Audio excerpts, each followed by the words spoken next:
Well, let's have an expert join us here. We have Scott Schober. He's the president and CEO of Berkeley Varitronic Systems. He joins us now. Thank you very much, sir, for giving us some of your time.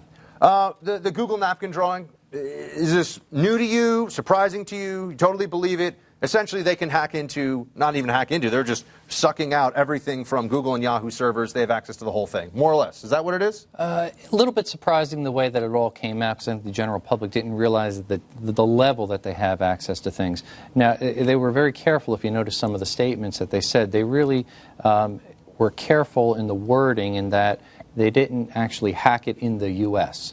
So how did they do it? They actually accessed it outside these servers through a fiber connection. It's legal to do it if it's off of U.S. territory. So if it's in another country, how they really did it. If Google has servers all over the world. Oh, yeah, Google has these massive server buildings. They're under a lot of security. Giant data centers. Storing all this information. And so now the way the NSA could get around this, we've talked before about how foreigners, I don't really care what the NSA is doing in terms of spying on people who aren't U.S. citizens. I just don't. The Constitution doesn't apply to them.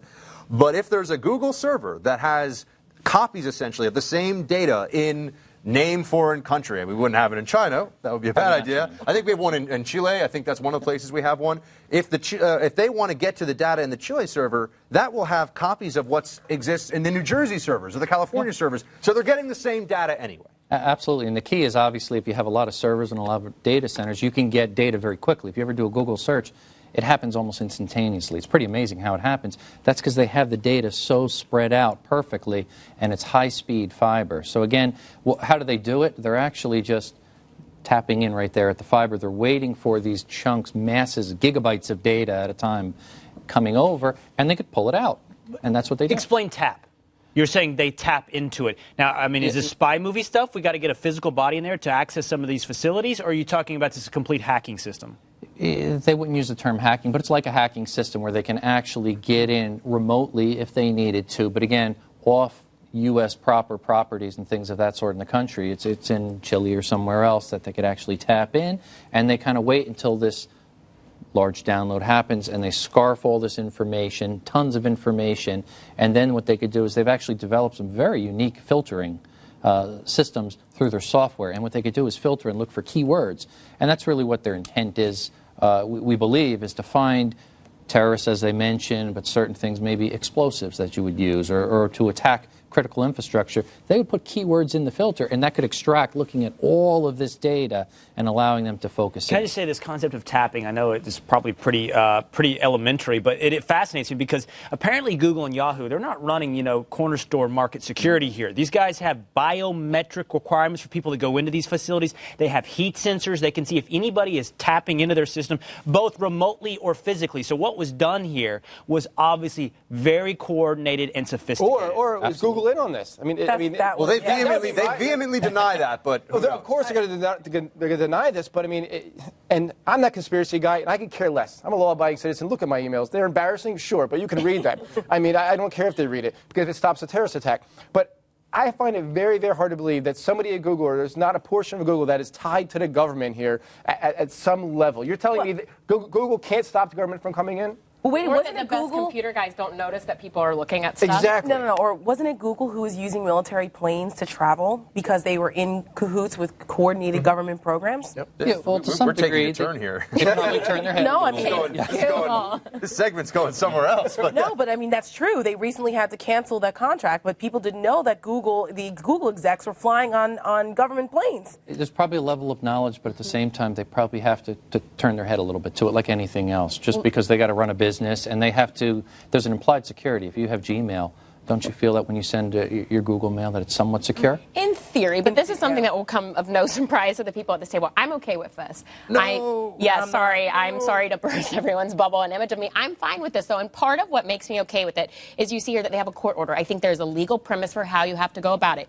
You have to have probable cause. You can't just be going and accessing people's information, even if you have the surface-level data. You have to have that. And my problem with people... That's not true. The napkin says they're getting everything without a subpoena. But they don't go through it. But they don't go through it until they have a court order. But my problem, too, with all of this is that all of these arguments pushing back against the NSA are predicated on the premise of this could be abused.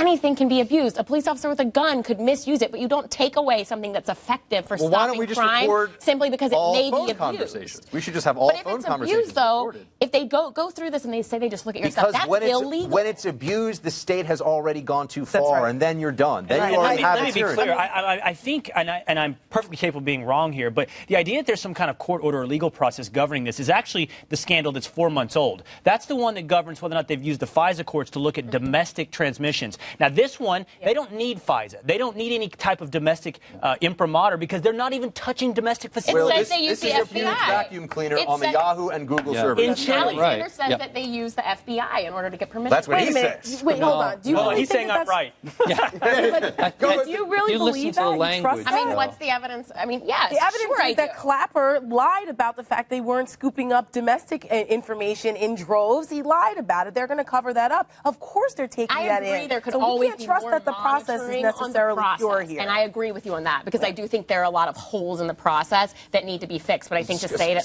Scott, can the states provide any protection against the federal government in this regard? We've seen them do things like pass laws saying, well, when someone dies, their passwords can go to a family member so that they can deal with their Facebook page. I mean, these are very minor fixes. Is there any way that we can actually see a state-level movement across the country to try to institute some protections against federal snooping? I mean, that's people talk about it. I just wonder if it's even possible. They certainly could try. Will it really happen? Probably most of us believe no. It probably never will. They can't do it well enough. They need somebody to police and policy to make sure that they're doing it properly. Probably never happen effectively because the federal government, we can think of it this way, to some degree in the NSA, what's their mission? What do they have to do? They really have to police and look for bad guys.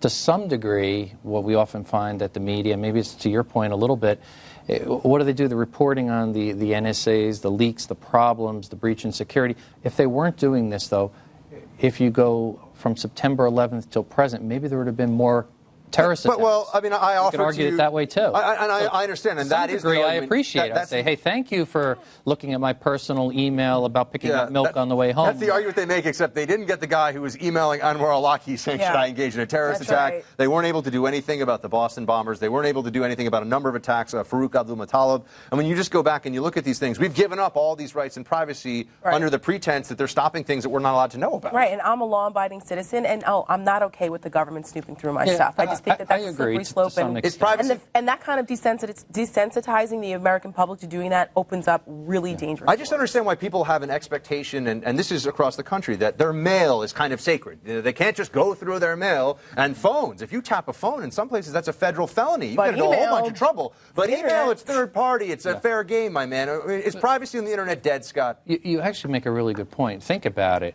If you think about mobile phones, isn't there a perceived security there? It's much harder for the NSA to tap into your mobile phone and try to actually demodulate, break down the data packets and listen in on you. That's hard. So why are they doing it? They're focusing more toward email, where they could actually pull out information and all the internet information, and they can get the answers much, much quicker. Everything. I mean, the notion that a third party having access to something that, in this case is data, somehow eliminates all constitutional protection, you could apply that to phones, to mail, to everything. Sure. You don't have these things. There's an expectation of privacy. Conservatives need to get... Why aren't they You more got upset to about this? overturn the Why am I not... 1979 Supreme Court comforting. ruling that said third-party Why are information you more is fair upset about game. this? I don't know. I'm The with Supreme you. Court ruled on it in I know you're upset. 1979. You All got to right. go back to the court. Scott, thank you very much for joining us. Thank you guys for having me on. this Appreciate it. free-for-all. We appreciate it very much. Misfit Stories is up next, so stick around.